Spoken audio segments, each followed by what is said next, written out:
All right, everybody, peace. Welcome to the GSMC College Football Podcast Show, brought to you by the GSMC Sports Network. As you guys know, I'm your host, Casuan Cottle, and what a wonderful day to talk about college football. We've got a lot to talk about today, guys. We're going to be breaking down the matchup between Ole Miss and Tulane. We're going to be discussing some comments made by Caleb Williams' father and what that means for the future of the star quarterback. And we're also going to discuss the importance of being present in the moment. And we're going to use Deion Sanders as a backdrop. And that's actually what we're going to lead this show off with, is that concept of being present in the moment and why things aren't necessarily always as good as we might think them to be if we look too far ahead to the future. But before we get into it today, guys, if you haven't already, be sure to subscribe, hit that subscribe button, hit the like button as well, so you can stay up to date on all of our newest content. And if you haven't already, subscribe to us on Patreon to get all access to our exclusive content that you can't get anywhere else. And if you haven't already, be sure to check out all our other sports podcast shows as well. Our baseball podcast show, our basketball podcast show, fantasy football podcast show, and our NFL podcast show. All of our hosts create great content, and if you're looking for somewhere to binge on your sports addiction, then this is the place to be. Now, that being said, let's get into this. It is vital, it is necessary for us as individuals and as people, not just in the sporting world, but in all aspects of life, to not look too far ahead into the future, to be present in the moment. And so oftentimes we're so focused on looking forward and looking to what lies ahead, and so we can be prepared for what lies ahead, and also because we're not truly appreciative for what we have here in the present. So oftentimes we glance over, or we don't look at possible roadblocks or even positive negative circumstances that might befall us in the future, because we're just focused on getting there. We don't look at the possible stumbling blocks and negative circumstances that might come about. So it's important to be present in the moment. It's important for us to be appreciative for what we have in this moment. And I want to use Deion Sanders as a backdrop for this. So as you guys know, Deion Sanders has had immense success so far during his time at Colorado. He defeated number 17 ranked TCU in the opening game of the season. Some people call it upset. I don't consider it an upset, because Colorado has shown that they are a talented team, and they're going to be a team to be reckoned with in the Big 12. Sorry, in the Pac-12. My apologies. Well, the Pac-12 is almost done away with, but we've got one more year to talk about Pac-12. But I digress. So a lot of sports pundits, analysis, even fans have started chiming in on the concept of Deion Sanders possibly leaving college football, going into the NFL, depending on how much success he has here in his first year at Colorado. And it's amazing, it's wonderful that Deion is getting this acclaim and getting this recognition, because so oftentimes I think people, when they look at guys that are extremely talented and almost non-pareil in their ability to be successful in their sport, they automatically think that those guys are lazy and they don't work hard. It actually tends to be the exact opposite.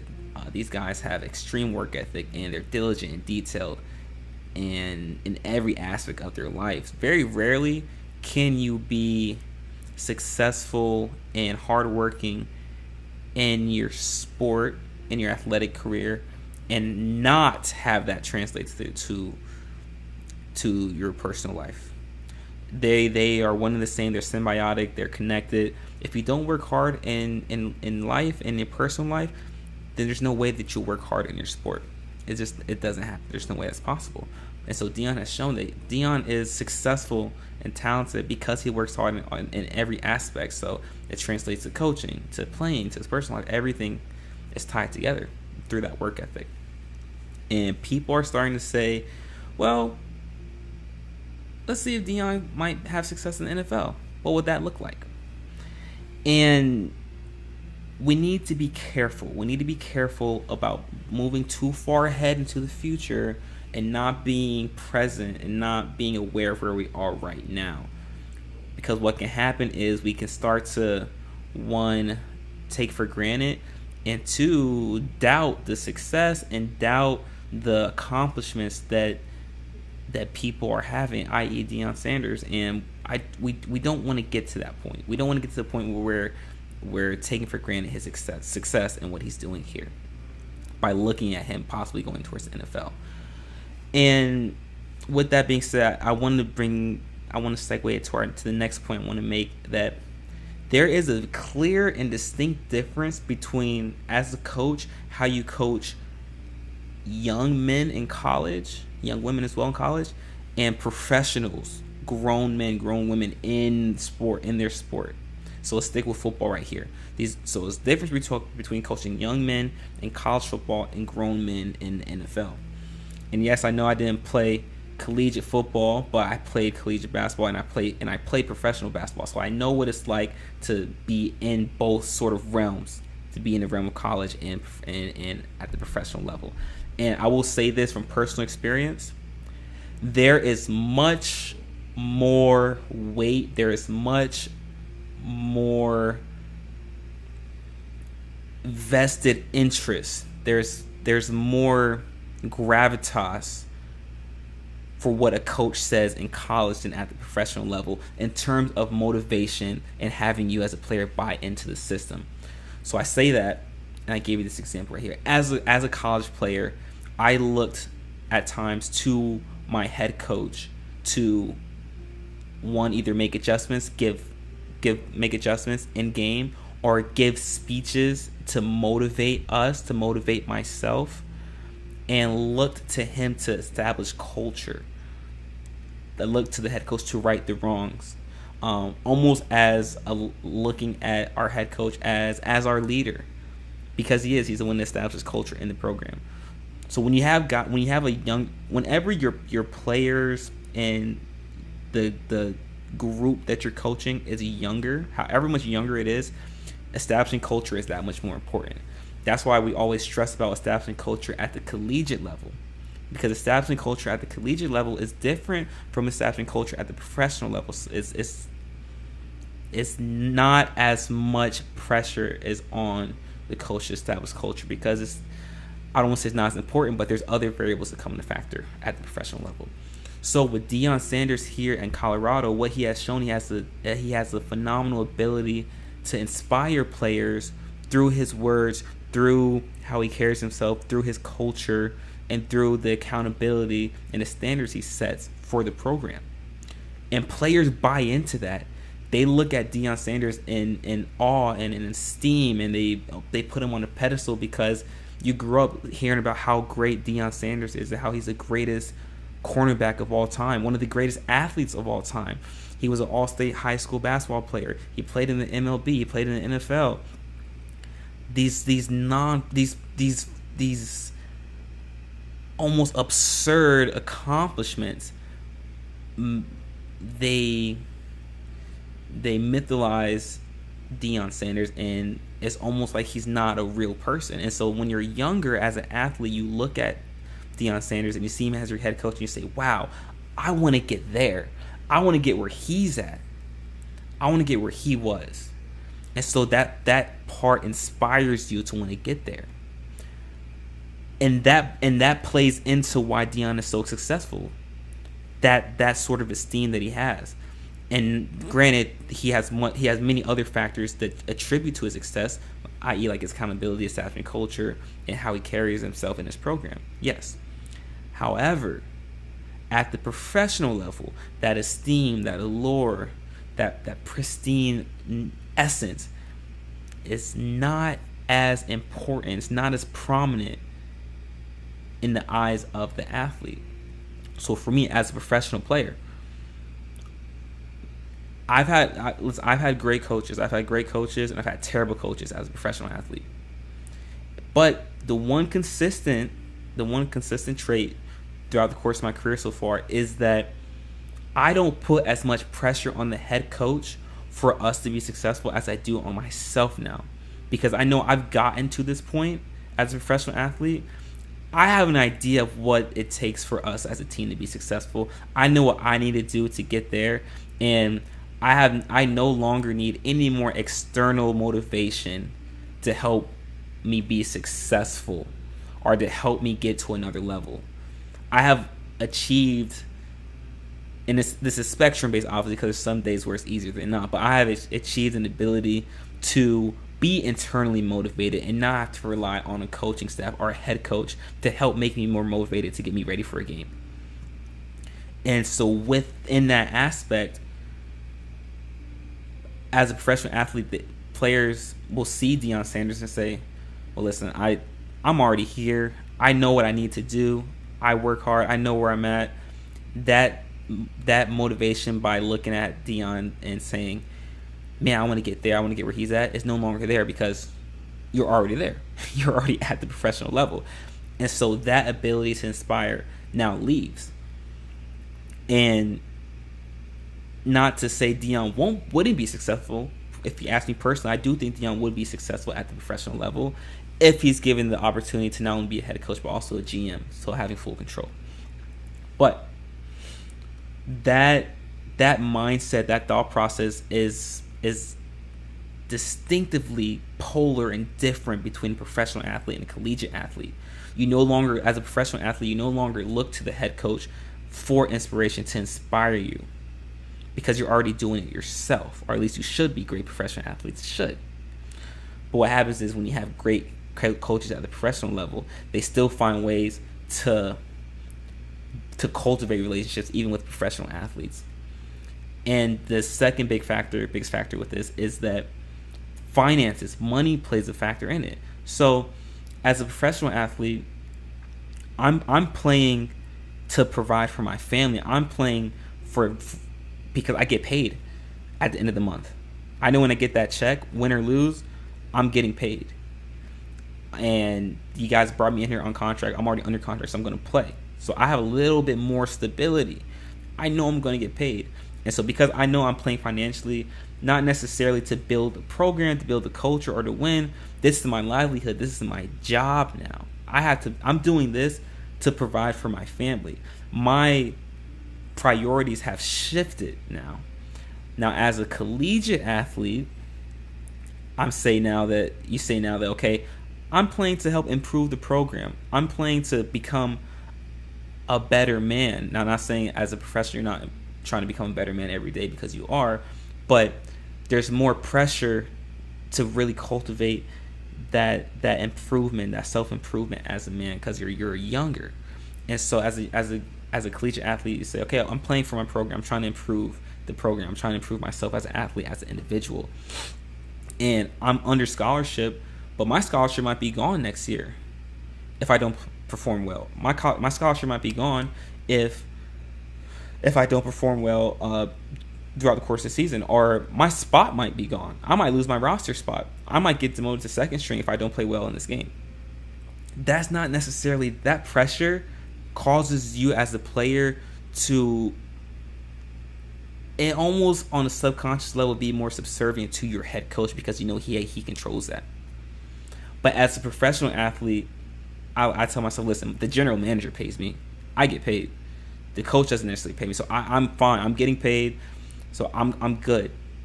My purpose for here is being achieved, whether I'm starting or where I'm coming off the bench. I'm getting paid. So there's not as much pressure, or as a player, you don't see as much pressure from the head coach now, because he's not the one necessarily cutting your check. It's the general manager, or it's the owner. And so that lack of pressure that the player sees in the coach takes away from the allure that a coach might have in college as opposed to the professional level. And those are things people don't necessarily think about all the time when making that comparison. And that's why we shouldn't rush Deion to get to the next level of NFL. We should be appreciative and be present in the moment and just observe all of the success that he's having so far at Colorado. So let's actually be present here in this moment right now and just appreciate the success that he's had. But speaking about success, one college player in particular has had immense success so far in his career, and that's Caleb Williams. However, his father has made some recent comments in the news that has the entire sporting world questioning things now. So stick around, guys. We're going to be covering all of that up next.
All right, everybody, welcome back.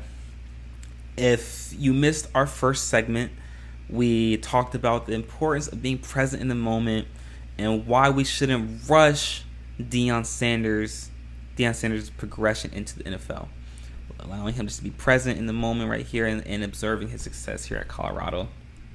And we broke down the difference in mindset as a collegiate athlete and a professional athlete, and how that affects an athlete's perspective and how they look at their head coach. Guys, if you haven't already, be sure to hit that subscribe button as well, hit that like button, and so you can stay up to date on all of our content that we share. And if you haven't already, be sure to subscribe to us on Patreon as well, so you can get access to all of our exclusive content. So let's get into it, guys. With this second segment, I want to talk about some recent comments made by Heisman winner, or former Heisman winners Caleb Williams' father. So in a recent interview with GQ, Caleb's father, Carl Williams, gave a pretty interesting interview where he talked about the impact that he's had on his son Caleb and the process that they took in terms of getting Caleb to where he is. It's a phenomenal article. If you haven't already read it already, be sure to check it out. But of course, there's always one quote. It's always just one quote. People don't read the whole article and look at it in its totality. It's always just one quote. There's always one quote that sticks out in the article. And with this article right here is a very interesting, small tidbit, but very interesting quote that Carl Williams gave to GQ. So they were in the article, they were discussing NIL and money and what he looks at in Caleb Williams' future in terms of possibly leaving early to go to the draft or staying at USC for another year. And it is a general consensus that Caleb Williams will be leaving at the end of this year for the draft. However, Carl Williams was pretty candid and straightforward when he said that, and I quote, "The truth is he can come back to school," talking about his son Caleb. And that got people questioning things. It got them questioning whether Caleb Williams should leave, whether he should go. Should he stay another year, or should he go into the draft? And let's talk about some negatives and positives, both sides, right? What do we think Caleb Williams should do? If you were to ask me this even 3 years ago, even 2 years ago, if you'd asked me this, should Caleb Williams leave to go to draft, I would have said yes, without a doubt, emphatically. Because in football, it's different. You have to get the money when you can, because your shelf life as an athlete in football is much shorter than that as a basketball player. So I would say yes, you have to go. You have to leave early if your draft stock is where you think it should be.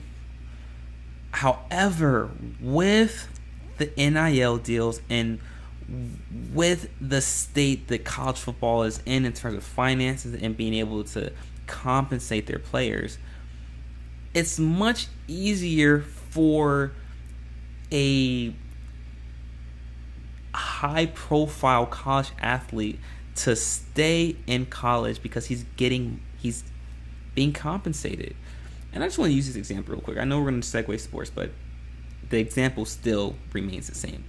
So, Angel Reese of LSU, she makes about $800,000 to $1 million in NIL deals. That's more than 70% of the women that play in the WNBA. So for Angel Reese, she says, well, why should I leave my junior year? I should stay another year because I'm going to be making more money in college than I do in the NFL anyways. Now, in the NFL, players that are drafted in the first round or make more money than any player that has an NIL deal in college.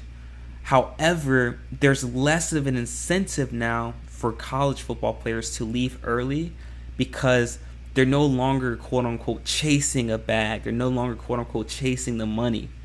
The money's already where they're at. So there's no need for them to leave early. They're being compensated. They're able to provide for their family if they need to. They're what they want out of the NFL is now something they can get in college.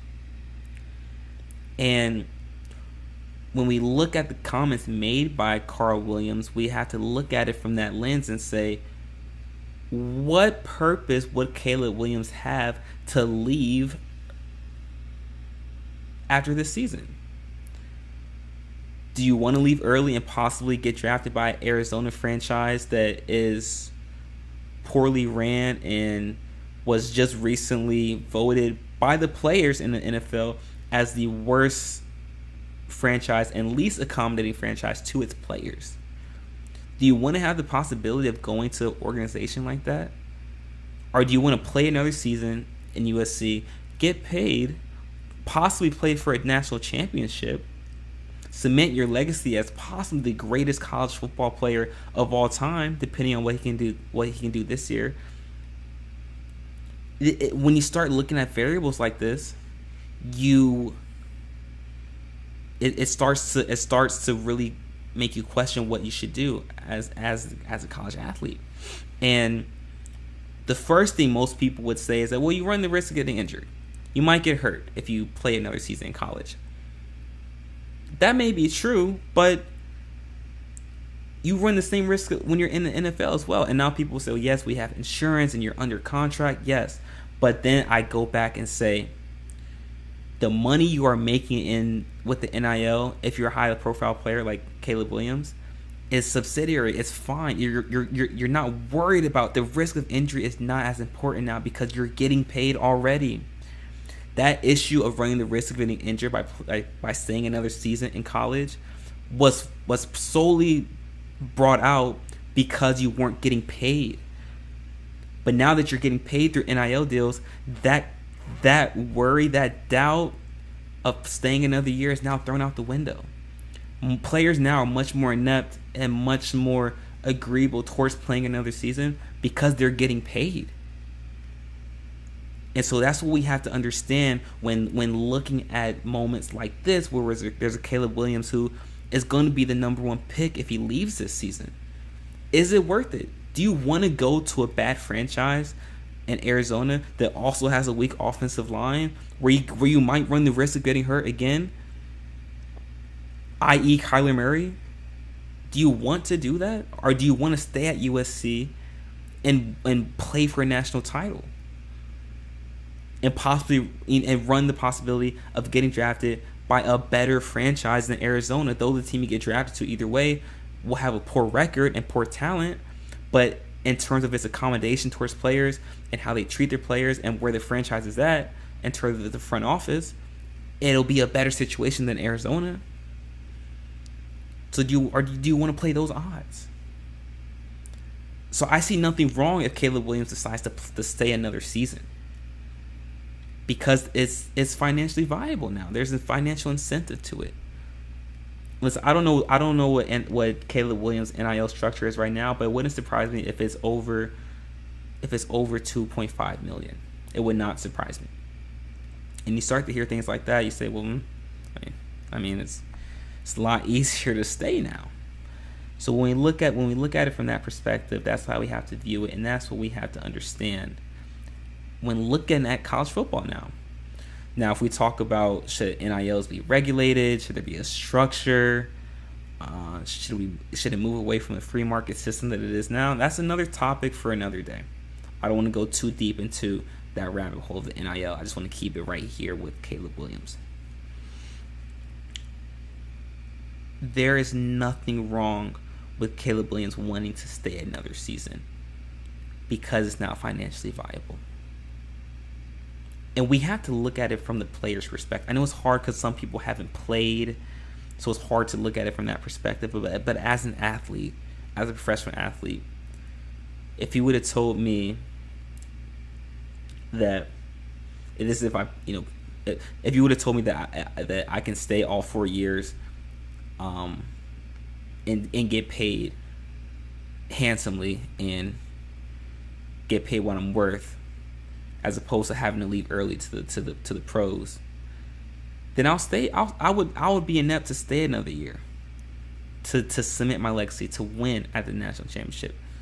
There's a misconception that these high D1 guys don't necessarily care about winning. They care about winning. Legacy is important to them, believe it or not. So we have to look at it from that perspective. What are the pros and cons, and realistically, what is best for my future financially? Because you're a business. You're a business. What's Jay-Z's quote? I'm not a businessman. I'm a businessman. Let me handle my business, man. We have to look at ourselves as private entities, and we have to do what's best for our financial success and for our business. And when we look at it from that perspective, it makes it easier for us to make the right decision. So, with that being said, guys, we've got one more topic to talk about in our next segment, and that's the preview for Ole Miss and Tulane, the top 25 matchup. It's going to be an exciting game. So, guys, stick around. We're going to have all that coverage for you up next.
Alright, everybody, welcome back. We are now in the final segment of this wonderful episode this evening. If you guys missed the first two segments of our show, earlier we discussed the importance of being present in the moment and why we shouldn't look too far ahead for Deion Sanders going into the NFL. We should just enjoy and observe the success that he's having right now at Colorado. We also discussed the recent comments made by Carl Williams, father of Caleb Williams, and how his comments reflect the state that college football is in terms of the NIL and money revenue being generated for college athletes. With this final segment, by the way, guys, if you haven't already, be sure to hit that subscribe button as well. Hit that like button so you can stay up to date on all of our newest content. If you haven't already, be sure to subscribe to us on Patreon as well so you can get access to all of our exclusive content that we post daily also. So with this final segment, guys, we'll keep it brief, we'll keep it quick, but I do want to discuss the second most important top 25 matchup that we have this week between the Ole Miss Rebels and Tulane. As you guys know, number 20th ranked Ole Miss travels to Tulane to play in the top 25 matchup. Ole Miss being led by Jackson Dart, who is a transfer who beat out Spencer Sanders for the starting quarterback position.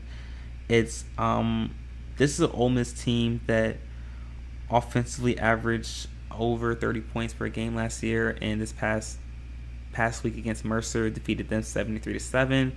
I know we don't want to look too much into it because it is Mercer and Ole Miss is an SEC team, so they did what they should have done. And if we are basing it at all on what happened last season, when these two teams matched up, obviously Ole Miss blew out Tulane last season. But we shouldn't look into this is a new season, new team, new roster. What happened last year is what happened last year. This is a new organization. It's a new start. So we really can't look too much into what happened last year. However, if we look at the spread currently right now, the spread has Ole Miss winning by at least 7.5 points, and it states that Ole Miss has a 65% chance of winning this game. So, what are some things to expect? Tulane has an incredible defense. As you know, they won the Cotton Bowl last year. They're returning a lot of their starters on the defensive end, primarily in the secondary. Will the secondary be able to hold up a stout receiving core at Ole Miss that averaged over 250 yards receiving per game last year? And is that something that Tulane will be able to contend with? And this will be a highly offensive game. This game will be in the 30s, in the low 30s. As we know, Ole Miss is not a program that's known for their defense. Lane Kiffin is an offensive guru, but was never known for his defensive prowess with all the stops where he was at, whether it was at Tennessee or in the NFL in Oakland or even at FAU most recently. He was never known for his defensive prowess, but he is an offensive guru, offensive genius, and so all the teams he was at has had immense success on the offensive end, i.e. them scoring 73 points last week against Mercer. And I do expect this game to be a high-scoring game, though Tulane did struggle last week slightly against South Alabama. I do think that they'll be able to pick up their offensive slack or where they struggled offensively last year by getting in rhythm. Something that's interesting to me is, will Tulane's interior, a spot that they was sore for them, their D-line, will they be able to contain Jackson Dart on the ground? Will they be able to keep him in the pocket? If Jackson Dart is able to run for or rush for over 50 yards by scrambling out of the pocket or on design quarterback runs, that's going to prove fatal for Tulane, but successful for Ole Miss. And the thing that is going to be beneficial for Tulane is that Ole Miss as well has a struggling secondary. Though they're able to generate a little bit of pressure, they still have a young interior as well. So both teams struggle defensively. Both teams are known for the offensive prowess, which is why I believe this will be a high-scoring game offensively, in the mid to low 30s. I have Ole Miss winning this game by a score of 36 to 30. However, I don't think this game is going to be close as the score presents itself to be. I believe that Ole Miss is going to be able to get out to an early lead in the second quarter, and I believe they'll start to build upon that lead in the third quarter. And so the score might not look close going into the fourth quarter, but however, Tulane will start to put a couple scoring drives together towards the end of the game and make it close, have Ole Miss hold their breath for a little bit, for a slight second, and make it look more reasonable. But I don't believe the score will be necessarily indicative of how close the game was. I think this game will Ole Miss will start to separate themselves from Tulane towards the end of the second quarter, right before going in halftime, and they'll just build upon that. And they'll take their foot off the gas a little bit in the fourth, which will allow Tulane to make a comeback and make the score more reasonable at the end. So that's my prediction, guys, for Ole Miss and Tulane moving forward.